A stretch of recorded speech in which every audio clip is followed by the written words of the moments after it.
Another day, another basketball stories na naman ang pagkukwentuhan natin.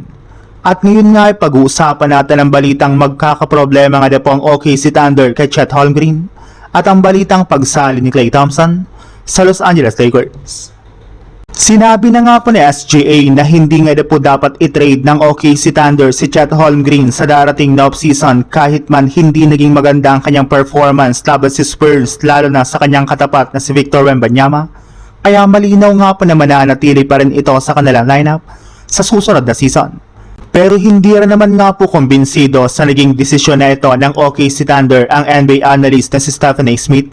Matapos nga po nitong sabihin na sa ipinakitang performance pala nga po ni Holmgren sa naging laban nila si Spurs ay sigurado nga po na magkakaproblema sa kanya ang OKC Thunder sa mga susunod na taon.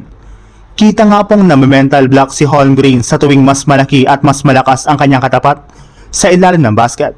Bigla-bigla na lang naman nga pong nawawala ang confidence nito sa kanyang sarili na siyang rason bakit hindi na nga po siya gumawa pa ng mas madaming tira sa kanilang Game 7 kontra si Spurs.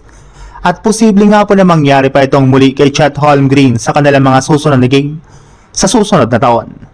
Sa ibang balita naman, inamin na nga po ni Klay Thompson na questionable na nga po talaga ang kanyang future sa Dallas Mavericks.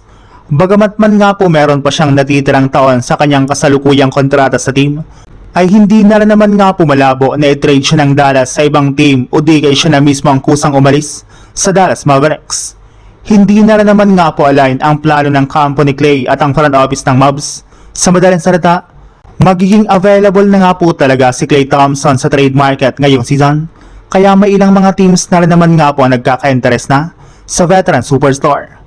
Pero ayon nga po sa ibinulgar pa lang ng isang insider, kung sakali man nga po na umalis talaga si Klay sa Mavs, ang pinakamalapit nga po na teams na posibleng sunod na paglaruan nito ay ang Lakers, dahil pasikreto na nga po itong kinukumbinsi at kinakausap ng kanyang dating teammate na si Luka Doncic para sumali ito sa kanilang team sa darating na offseason.